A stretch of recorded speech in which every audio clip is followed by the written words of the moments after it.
Okay, so for this last work, we will be talking about how society has changed within the last decades. We are gonna focus on the most important events, like for example the crisis of the socialist bloc, and well, we are going to cover up till the digital era. Okay, so the crisis in the socialist bloc. As we know, some decades into the past, we were merged in a bipolar world. In one hand, we had the Soviet Union with socialism, and in the other hand, we had the United States with capitalism.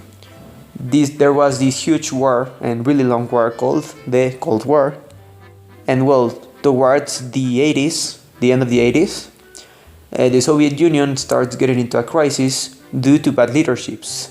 They had around 3 presidents that made really bad decisions and wasted a lot of money in weapons and, well, bad administration in general. This led to both political and social discontent. And, well, slowly some countries started to separate from the Union, and one by one, in a domino effect, the socialist bloc fell. When the socialist bloc falls and the countries within the Union start liberating, things like the fall of the Berlin Wall happen, and that's a huge thing, like the German reunification. And well, of course, the main consequence of the fall of the Soviet Union and the socialist bloc is that they leave the United States as the one and only world power, leaving us with the world that we know right now, that it's called a unipolar world. Okay, so what happens next? We have the United States as a main power in the world. They have a lot of influence in the events around the globe. And we have other countries making alliances. Some of these really important, like for example the European Union. And well, these type of alliances are really important because they start having a term that we call transnationalism. Okay, so transnationalism basically means that the idea of nation state becomes obsolete, supposing a new political organization that celebrates diversity and cooperation. The principal values of transnationalism are tolerance, respect, and equality. So, along the transnationalism, another idea starts emerging: neoliberalism.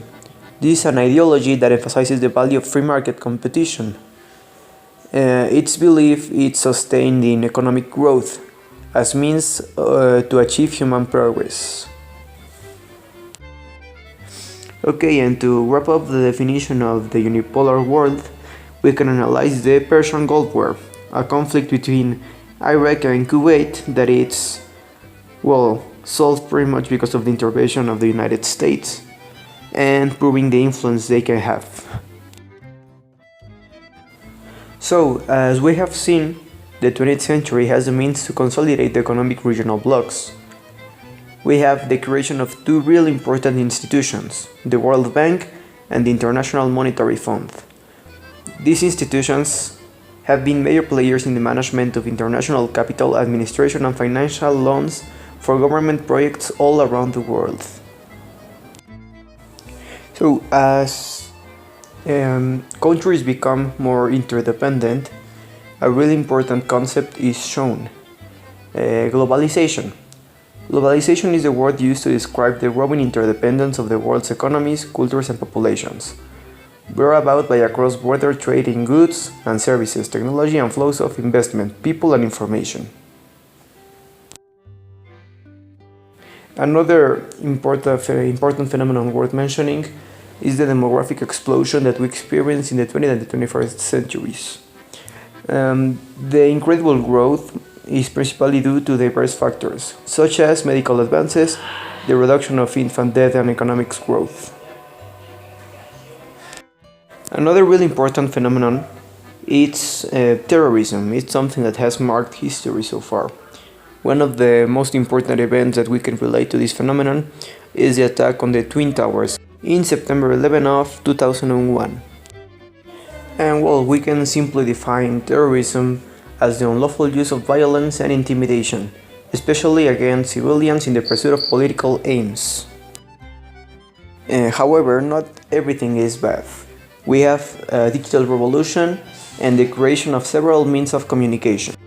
And well, as you know, computers and all sorts of technology form a fundamental part of our lives, helping us to process documents, operations, systems. We can study, work, and entertain ourselves really easily. Because of this, plus the internet that gives us unlimited access to a lot of information and resources that we can use to study, to entertain, and so on, we can call this era the digital era.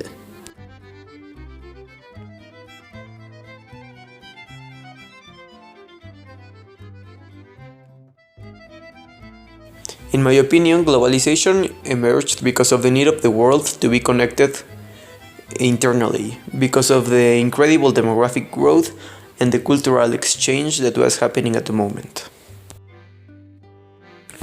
We can relate the causes of terrorism attacks principally to religious, socioeconomic, and political issues.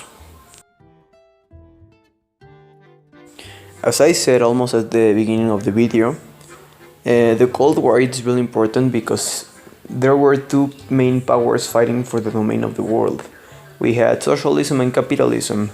At the end of the World War, when the Soviet Union falls, it leaves the road wide open for capitalism or the United States to grow and become the one and only world power. So, today's society is greatly influenced by technology because we have unlimited access to information in the palm of our hands, literally, in our cell phones. We can search something in the internet without the need of going anywhere, and we will find whatever we want to know. And this, taken to a greater scale, reflects on the easier communication between countries and societies around the world.